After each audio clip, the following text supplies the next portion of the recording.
de m'avoir invité à évoquer le sujet du porno. Alors c'est un sujet que évidemment je suis loin d'être seule à porter. Mon collège professionnel, qui est le Collège national des gynécologues obstétriciens français, dont le président est le très médiatique professeur Nizan, s'est beaucoup exprimé l'année dernière sur ce sujet, parce que, en tant que gynécologue obstétricien, nous sommes directement aussi concernés par l'impact du porno sur les enfants.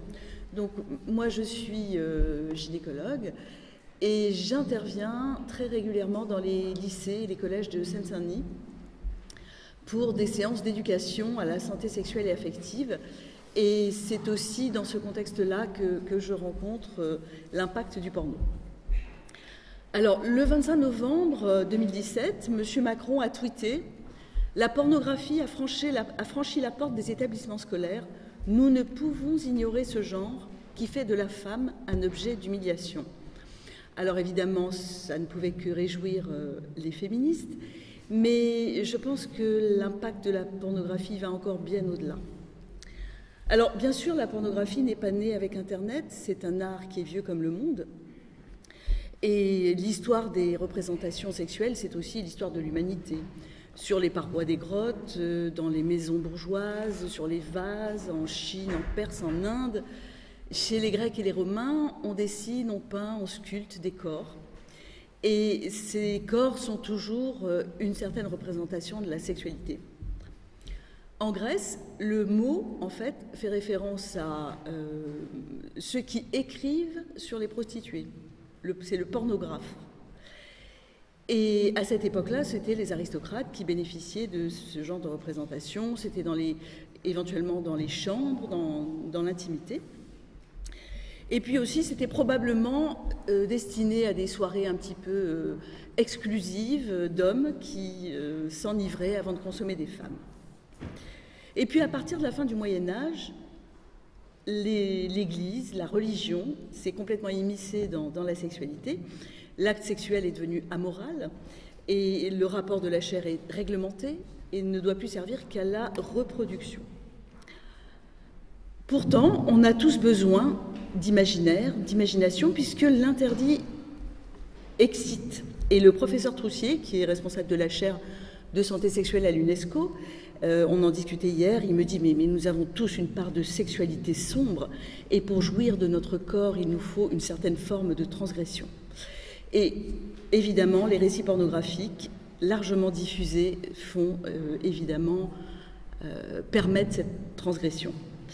Alors, ça a toujours été, depuis le Moyen-Âge, tabou, diffusé sous le manteau. Je vous rappelle que l'origine du monde de Courbet n'a été dévoilée qu'en 1991 au public. Par la suite, la littérature, le cinéma, qui profitent de la libération sexuelle dans les années 60, en font un commerce extrêmement lucratif. Mais on avait de la chance à cette époque parce que c'était interdit aux mineurs, et ça, c'est facile à vérifier. Alors qu'aujourd'hui, depuis les années 70, on a eu les vidéocassettes porno, et ça, c'est beaucoup plus facile à regarder quand les parents ne sont pas là. Et ça a bouleversé complètement toutes les habitudes de consommation, et ça a permis une diffusion très très large. Et pourtant, on aimerait, nous qui nous occupons de santé sexuelle, aller vers moins de violence dans la sexualité, plus d'altérité, plus de réciprocité. Et le porno sur Internet, malheureusement, c'est tout le contraire. C'est une activité extrêmement lucrative et les travaux montrent que 62% des hommes et un assez grand nombre de femmes s'y adonnent régulièrement. En 2017, l'IFOP a mené une enquête auprès des adolescents, 15 à 17 ans, et de ces résultats, il ressort que 63% des garçons et 37% des filles avaient surfé sur un site pour y voir des images pornographiques. On progresse puisqu'en 2013, il n'était respectivement que de 53% et 18%. D'autres travaux estiment que 100% des jeunes de 14 ans ont vu un film porno. Et pour tomber sur un film porno, c'est même pas la peine de le vouloir. On est sur un site, une fenêtre arrive sur un écran, sans prévenir, et montre immédiatement des scènes crues et violentes. Et puis il y a des astuces comme le porn squatting, Ce sont des sites qui utilisent des mots connus des enfants par leurs jeux, par leurs émissions de télé, ou alors même vous tapez chat et chienne et vous vous retrouvez sur des sites pornographiques. Donc c'est extrêmement facilité. Quand on interroge les jeunes, très bizarrement, 48% des garçons pensent que les films et les vidéos porno qu'ils ont vus ont participé à l'apprentissage de leur sexualité. Pour 10% beaucoup, pour 38% un peu. Et 37% des filles pensent la même chose. Et moi, ces chiffres me fascinent parce qu'ils recouvrent exactement la réalité que je rencontre dans les lycées et les collèges, où les enfants me disent parler de sexualité à la maison, mais même pas en rêve. C'est la ceinture, c'est fouetter avec des câbles électriques, c'est totalement impossible d'en parler. Donc les sources d'information, c'est les copines et c'est Internet, ou les copains. Alors, pourquoi c'est dangereux? Parce que, comme le dit le professeur Nizan, le porno, c'est pas un problème en soi. Que les adultes aient besoin d'en consommer un peu pour se stimuler, pour érotiser leur rencontre, très bien. Mais ce sont des adultes. Moi qui travaille aussi en stérilité, par exemple, on a des cabines de prélèvement pour que les hommes donnent leur sperme, sur lesquelles tournent en boucle des films de hard qui sont assez tristes à regarder. Mais bon, ça aide les hommes à arriver à se motiver. Très bien. Pour les enfants, c'est quand même un petit peu moins drôle. Alors déjà, quelques chiffres. Il y a 7 millions de sites porno qui sont recensés, à peu près. 25% du trafic sur Internet, c'est du porno. 30% des consommateurs, c'est des adolescents. 95% des hommes. Et les travaux ont montré que des hommes non dépendants pouvaient devenir plus agressifs à l'égard des femmes quand ils sont intensivement soumis à du porno soft, avec un coefficient validé de relation entre la consommation de porno et les relations sexuelles violentes. Et c'est aussi ça que les adolescents nous racontent. Alors bien sûr, si les parents regardent sur l'ordinateur familial, il n'y a rien, aucun historique, tout se passe sur les smartphones et les tablettes, et ça permet beaucoup plus d'anonymat, de sécurité pour ces enfants. Alors, les problèmes, c'est quoi? C'est la disponibilité des images. Vous n'avez même pas besoin, vous n'avez même pas envie, elles vous arrivent. Vous êtes dans la cour d'école, vous avez 8 ans, vous jouez aux billes, et il y a un grand de 12 ans qui déboule avec son téléphone pour vous dire « Regarde, regarde !» C'est incroyable. Ça, c'est un premier problème. Le deuxième, ce sont les stéréotypes que véhiculent tous ces films et qui montrent aux adolescents des choses extrêmement fausses. Alors, je ne sais pas si vous avez pris la peine de surfer sur Internet. C'est très facile, tout d'abord. Et ensuite, c'est extrêmement ennuyeux. Moi, à titre professionnel, j'ai passé 4 heures à visionner des films et c'était... Enfin, je le faisais en extrêmement accéléré. Les scénarios sont toujours les mêmes. Il y a toujours une jeune fille qui ressemble à une petite fille, dont le sexe est retouché, d'ailleurs, il est complètement épilé. Les petites lèvres sont repeintes en rose, ça fait plus pédiatrique et ça stimule encore, on est encore toujours dans la transgression. Probablement un petit peu raccourci, les petites lèvres, toujours, parce que c'est très monomorphe. Et les garçons, ils sont extrêmement virils, ils bandent tout le temps, ils peuvent bander pendant 5 heures. Ils ont des tailles de pénis ahurissantes, ils éjaculent des pots de yaourt entiers de sperme, et tous les corps sont parfaits, il n'y a pas de cellulite, il y a des gros seins, des grosses fesses, de beaux ongles, et voilà comment on donne des images normatives à nos adolescents et à des adolescentes. Et dans les scénarios, c'est aussi toujours la même histoire. C'est-à-dire que la jeune fille qui a parfois des couettes et des chaussettes, on est encore plus dans le stéréotype, elle dit toujours « non, non, non, je ne veux pas », elle prend elle minaude, elle a des attitudes de refus, et puis elle se fait pénétrer, de préférence sodomisée d'ailleurs, par 1, 2, 3, 4 hommes en même temps. Si, c'est possible, j'ai vu. Et après, elle pousse des hurlements de joie et de jouissance. Et moi, les gamins me disent « Mais madame, les filles, elles disent toujours non, mais ça veut dire oui. Je vois bien quand je regarde que ça lui fait plaisir. » Donc ça véhicule ça aussi. Et c'est très difficile de leur dire « Mais tu sais, ce sont des acteurs, ils sont payés pour ça. » Et ils ne prennent en général aucun plaisir, ils prennent des médicaments. Si vous avez lu le formidable Sex Powerment de Camille Emmanuel, elle explique que les actrices porno, elles prennent des antalgiques parce qu'elles ont mal partout. elles ont des fistules au niveau du rectum, enfin, leur santé est quand même assez altérée par cette activité pornographique. Mais à 11 ans, comment discerner le vrai du faux? Comment comprendre que dans la vraie vie, les relations sexuelles, c'est pas ça, c'est le respect, c'est la reconnaissance, c'est la tendresse. Il n'y a jamais de préliminaire dans ces films. Or, nous, on essaie justement d'attirer leur attention sur toutes ces choses-là. Et ce n'est pas très très simple. Alors les parents sont très démunis. La plupart du temps, évidemment, on ne peut pas en parler. Et quand ils s'aperçoivent que leurs enfants consomment du porno, eh bien, il y a souvent de l'évitement, parce que c'est tellement compliqué à aborder. Déjà, parler sexe avec ses enfants, c'est compliqué, mais parler porno, très honnêtement, ça fait tellement peur que la plupart du temps, les parents n'en parlent pas. Et donc, nos enfants considèrent que les relations entre les filles et les garçons, eh ben, c'est des actions brutales, précipitées, et la femme est toujours dans une posture de soumission. C'est pour ça que ça nous paraît extrêmement important d'informer les enfants dans les écoles pour leur expliquer que, comme la drogue, le porno les abîme et qu'ils n'ont pas la maturité nécessaire pour se défendre face à ces images. En plus, ces images transmettent des idées de performance sexuelle et de performance qui se mesurent. Et les garçons, ça leur fait tout autant de mal parce qu'en regardant, ils se disent « mais je ne peux pas faire ça. Moi, j'arrive pas. D'ailleurs, quand j'éjacule, c'est une petite cuillère. J'arrive pas à bander 14 fois de suite. » Et donc, ça entraîne aussi chez les garçons un sentiment de dévalorisation. Et dans certains témoignages, les garçons avouent ne même plus oser avoir de relations sexuelles avec les filles, tellement ils pensent qu'ils ne vont pas être à la hauteur. Donc, on commence vraiment mal. Et puis, il y a cette notion tellement importante du consentement. Avec ces images où la fille ne consent jamais, mais où on est autorisé à, eh bien les garçons, pour eux, c'est très simple. Il suffit d'eux. Et ils arrivent même parfois à demander, si elle ne veut pas, est-ce que je peux demander à un copain de la tenir? Donc vous imaginez jusqu'où on va.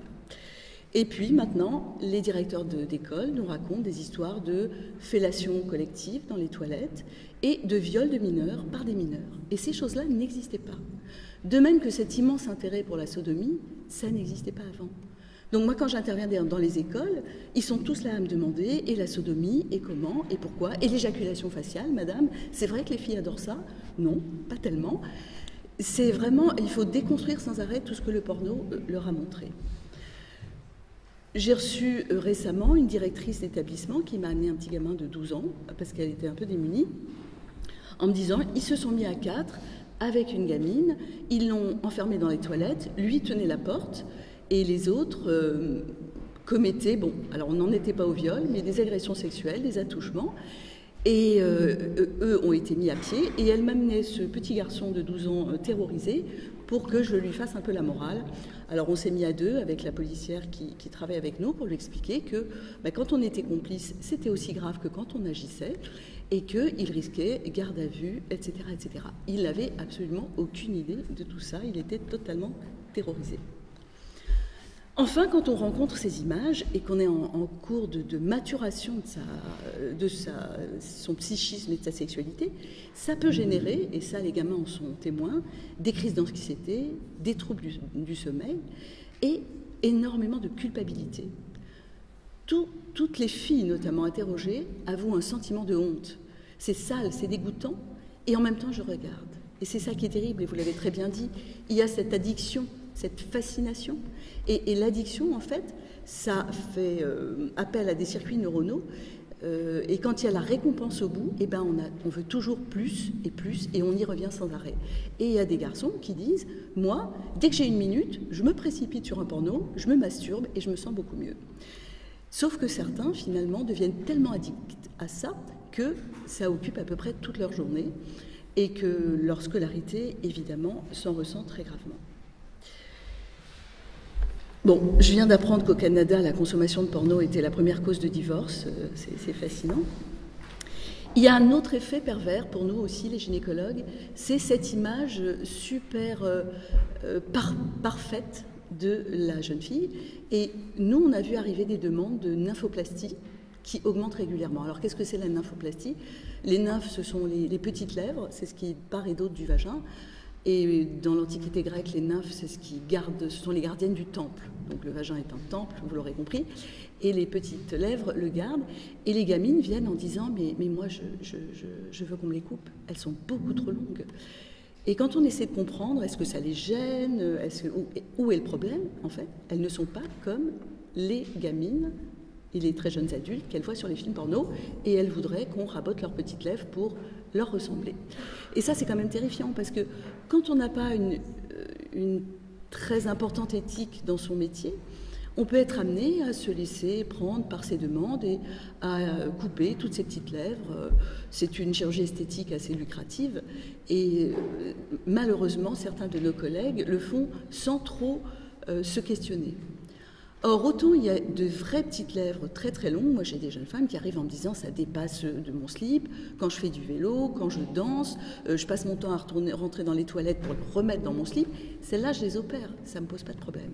Mais quand j'ai des gamines qui ont juste des petites lèvres un petit peu plus sombres, 3 mm plus longues ou asymétriques, or nous sommes tous asymétriques dans notre anatomie, eh ben, il faut vraiment argumenter avec elles pour arriver à refuser cette intervention. Elles sont parfois amenées par leur maman qui me disent « je n'en peux plus », elles m'en parlent tous les jours, « opérez-la docteur, qu'on soit tranquille ».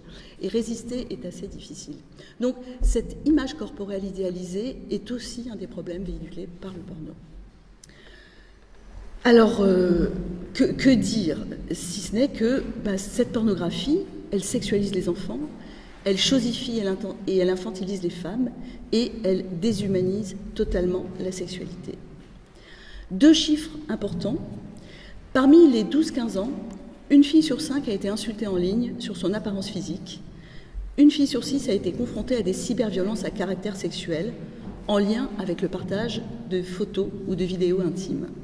Et ça, c'est aussi un travail qu'on fait dans ces interventions, c'est de leur rappeler combien les réseaux sont dangereux, combien, même sur Snapchat, les images restent, les images circulent, et que tous ces sextapes, donc cet envoi de petites vidéos à caractère sexuel, sont extrêmement dangereuses pour elles, parce que ça se passe toujours de la même manière. Une gamine est amoureuse, son copain lui dit « oh là là, tu me manques ». Ça serait tellement bien si tu pouvais m'envoyer une photo de tes seins, une photo de ceci, une photo de cela. Donc elle est extrêmement flattée. Elle envoie la photo et le lendemain, la photo est sur le portable de tous les copains dans la classe et cette gamine est dans une humiliation profonde. Ça, c'est quand ce n'est pas des vidéos de l'acte sexuel qui sont filmées et qui deviennent un outil de chantage. Si tu ne fais pas ce que je te demande, je vais diffuser cette vidéo à toute l'école. Et qu'est-ce que je te demande? Eh bien, écoute, j'ai Lucien, mon copain, il aimerait bien que tu lui fasses une fellation. Et de fil en aiguille, ces gamines, sous la menace de ce chantage, se soumettent à des choses complètement invraisemblables, et d'où ces fellations collectives, d'où ces viols par des copains, d'où ces dégradations, ces psychotraumatismes, et on en arrive à des suicides de gamines, parce que la pression du réseau est tellement forte, et la honte aussi, qui fait qu'elles n'en parlent à personne. Et nous, ce qu'on essaie de leur expliquer dans nos interventions, c'est que très vite, il faut en parler à l'infirmière scolaire, à la prof, à la CPE, voire au directeur. Parce que c'est extrêmement grave quand on en arrive là. Et le tabou et la honte participent complètement à ce commerce abominable. Et la probabilité de tenter de se suicider est 3,17 fois, c'est très précis, plus élevée lorsqu'on est victime de harcèlement sur les réseaux sociaux. 3 à 4 adolescentes se suicideraient chaque année à cause du cyberharcèlement. Donc cette prévention est à mon sens absolument essentielle. Alors évidemment, on lutte contre un monstre. Le marché du porno est immense, les recettes atomiques, et on a beaucoup de mal à se faire entendre. Les flux sont considérables. On estime qu'il y a 70 millions de requêtes par jour qui concernent la pornographie. Alors la loi sur Internet est complètement impuissante, hein. Rien ne protège les mineurs, donc ça ne va pas du tout. Et il faut imaginer des solutions pour en sortir. Alors c'est très compliqué, parce que comment est-ce qu'il faut le rendre payant et donner une empreinte de carte bleue? Je ne sais pas si ça marcherait. En Angleterre, il paraît qu'il y a une façon de coder les cartes d'identité pour que les enfants puissent absolument prouver qu'ils ont 18 ans avant d'accéder à ce genre de site. Je ne sais pas très bien si ça marche. Moi, j'ai été contactée par un Suisse, un entrepreneur qui voulait photographier des centaines de milliers d'enfants pour arriver au morphotype précis qui montrerait qu'avec votre photo, vous pouvez prouver que vous avez 18 ans. Ça m'a paru un petit peu audacieux, mais je crois qu'il s'est lancé là-dedans. Je ne sais pas, ça va peut-être marcher. En tout cas, nous, on pense qu'aller dans les lycées et les collèges et faire respecter la fameuse loi de 2001 qui imposerait, mais ce n'est jamais fait, qu'on y aille 3 fois par an, de la maternelle à la terminale, c'est une forme de prévention extrêmement intéressante parce qu'on voit bien quand on raconte tout ça aux gamins et aux gamines qu'elles tombent de l'armoire. Quand on leur dit que la personne avec laquelle elles discutent, elle a probablement 75 ans et pas 17, ça leur avait pas traversé l'esprit. Elles prennent des rendez-vous, elles sont complètement elles vivent dangereusement, elles vivent dans la transgression et c'est redoutable. Alors, il y a une petite note d'espoir, ça commence à être un sujet quand même assez important pour le gouvernement. On a rencontré Adrien Taquet, le nouveau secrétaire d'État aux droits des enfants, il y a 15 jours. Et très clairement, c'est un sujet que le gouvernement compte mettre en lumière. Le 20 novembre, c'est la journée des droits de l'enfant et ils ont prévu d'en faire une semaine avec des thématiques quotidiennes. Et je pense que l'accès au porno fera partie de ces thématiques, comme la prévention des mutilations sexuelles et plein d'autres sujets qui concernent les droits des enfants. Et je pense qu'à cette occasion sera présenté un documentaire que je vous recommande très vivement, qui n'est pas encore paru, qui est produit par mon amie Fabienne Servan-Schreiber et qui s'appelle « La pornographie, un jeu d'enfant ». Et elle a réussi à obtenir des témoignages absolument bouleversants de gamins et de gamines qui sont passés par là, qui ont eu énormément de mal à s'en sortir et qui ont, pour certains, développé certaines formes de protection qui sont très édifiantes. Donc voilà, un peu d'espoir pour l'avenir et je pense beaucoup de précautions et d'informations pour les enfants et pour leurs parents sont indispensables. Je vous remercie.